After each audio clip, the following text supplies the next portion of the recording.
Sumur Zam-Zam adalah sumur ajaib yang airnya tidak pernah habis meskipun disedot dan diminum oleh jutaan jamaah haji dan umroh setiap tahunnya. Sumur ini menjadi bukti atas kekuasaan dan kebesaran Allah Subhanahu wa Ta'ala. Sumur Zam-Zam ini terletak di dalam Masjidil Haram Makkah, Arab Saudi, yang letaknya sekitar 20 meter di sebelah timur Ka'bah. Kata Zam-Zam sendiri berasal dari bahasa Arab yang berarti banyak atau melimpah ruah. Istilah ini didasarkan pada perkataan malaikat Jibril ketika mata air Zam-Zam muncul dan melimpah ruah. Sejarah asal-usul sumur Zam-Zam sendiri tidak lepas dari kisah Siti Hajar dan putranya Nabi Ismail. Dahulu, Nabi Ibrahim alaihissalam meninggalkan Siti Hajar dan anaknya Ismail di gurun gersang tanpa sumber mata air. Tempat itu panas dan tak berpenghuni satu orang pun. Siti Hajar dan anaknya lantas ditempatkan berdekatan dengan pohon besar. Nabi Ibrahim hanya meninggali mereka berdua ransel berisi kurma dan geriba air. Nabi Ibrahim meninggalkan keluarganya itu bukan bermaksud membuang mereka, tetapi itu adalah perintah dan semata-mata karena Allah Subhanahu wa Ta'ala. Nabi Ibrahim lantas pergi meninggalkan Siti Hajar dan anaknya Ismail. Saat Nabi Ibrahim sampai di Bukit Saniyah, istri dan anaknya sudah tidak melihat beliau lagi. Nabi Ibrahim lantas berdoa, "Ya Tuhan kami, sungguh aku telah menempatkan sebagian keturunanku di lembah yang tidak memiliki tanaman-tanaman di dekat rumah Engkau Baitullah yang dirahmati. Ya Rob kami yang demikian itu agar mereka mendirikan sholat. Maka, jadikanlah hati sebagian manusia cenderung kepada mereka dan beri rezekilah mereka dari buah-buahan, mudah-mudahan mereka bersyukur." Dikala itu, Siti Hajar masih menyusui anaknya Ismail. Beliau meminum air pemberian Nabi Ibrahim. Namun di saat perbekalan air habis, beliau dan Ismail benar-benar merasa kehausan.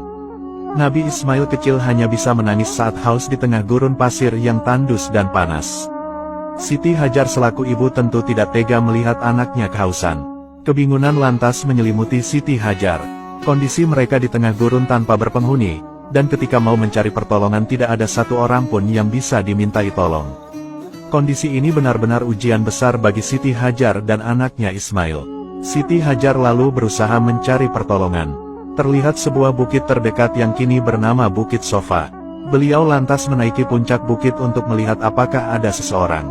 Namun, ternyata tak ada seorang pun. Beliau lantas turun lagi ke lembah. Beliau melipat pakaiannya sampai sebatas lengan, lalu berlarian kecil seperti orang yang keletihan.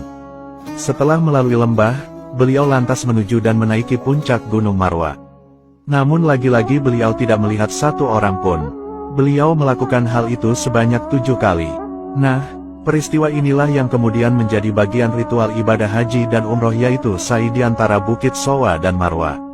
Saat berada di Bukit Marwa, Siti Hajar mendengar ada suara sesuatu. Dalam hatinya ia berkata, "Diamlah." Beberapa waktu kemudian, beliau juga mendengar suara yang sama. Siti Hajar lalu berkata, "Kami mendengar suaramu, jika kamu bisa menolong, tolonglah kami." Tiba-tiba, ada seorang malaikat bertempat di mana mata air Zam-Zam berada. Malaikat itu lantas menghentakkan tumit atau sayapnya sampai semburan air memancar dari tanah. Siti Hajar lantas mengumpulkan air itu menggunakan tangannya dan memasukkan air ke dalam geriba. Air itu benar-benar memancar dengan derasnya. Mata air itulah yang kita kenal sekarang dengan nama mata air Zam-Zam. Air di dalamnya memancar dengan deras setelah dicinduk Siti Hajar. Siti Hajar kemudian meminum air Zam-Zam itu dan menyusui anaknya Ismail kecil. Malaikat lalu berkata kepada Siti Hajar, "Janganlah takut terlantar karena di sini akan berdiri rumah Allah yang akan dibangun bocah ini, yaitu Nabi Ismail dan ayahnya Nabi Ibrahim.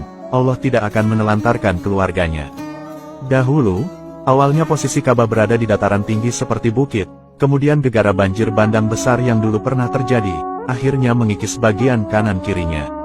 Dengan barokah adanya air Zam-Zam itu, Siti Hajar dan putranya bisa bertahan hidup di tengah gurun tandus. Suatu hari ada sekawanan orang-orang suku Arab Jurhum yang melintasi jalan Kada. Mereka lantas melihat ada burung terbang berputar-putar di langit. Mereka lantas berkata, "Sungguh, burung itu berputar mengelilingi air, tapi setahu kita di lembah ini tidak ada air." Kemudian, mereka mengutus perwakilan untuk melakukan survei.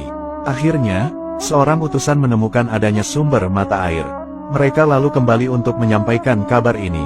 Mereka semua lantas berjalan menuju sumber air itu. Setelah sampai di sumber air, mereka mendapati ada seorang wanita yang tak lain adalah Siti Hajar. Mereka lantas berkata, "Apakah engkau mengizinkan kami untuk singgah di tempatmu?" Siti Hajar menjawab, "Ya, tapi kalian tidak memiliki hak atas air ini." "Baik," kata mereka. Siti Hajar nampak senang karena beliau akhirnya ada temannya. Dari sinilah orang-orang mulai banyak yang menetap dan tinggal di sana. Mereka semua hidup hingga beranak pinak. Tahun demi tahun akhirnya populasi kawasan itu meningkat hingga menjadi ramai. Kawasan itulah yang kemudian kita kenal dengan nama Makkatul Mukarramah, sebuah kawasan yang dulu gersang, panas, tandus, kini telah berubah menjadi kota suci yang ramai dan barokah. Di saat Nabi Ismail kecil mulai tumbuh remaja, beliau lantas belajar bahasa Arab dari orang-orang di sana. Kekaguman penduduk Makkah kala itu tertuju kepada Nabi Ismail. Setelah beranjak dewasa, mereka lantas menikahkan Nabi Ismail dengan seorang wanita di kalangan mereka. Doa Nabi Ibrahim benar-benar Allah kabulkan, istri dan anaknya akhirnya bisa hidup tercukupi kebutuhannya. Inilah bukti kebesaran dan pertolongan dari Allah Subhanahu wa Ta'ala. Daerah yang dulu gersang, kini telah Allah rubah dengan keberkahan dan kemakmuran. Hebatnya, mata air sumur Zam-Zam di kota Makkah ini tidak pernah surut airnya bahkan sampai sekarang ini, meskipun air ini diambil dan dikonsumsi oleh jutaan jamaah haji dan umroh dari seluruh dunia. Semoga kita semua diberikan rezeki yang melimpah oleh Allah Subhanahu wa Ta'ala, serta bisa berhaji dan umroh ke tanah suci Makkah, dan bisa meminum air Zam-Zam ini. Amin.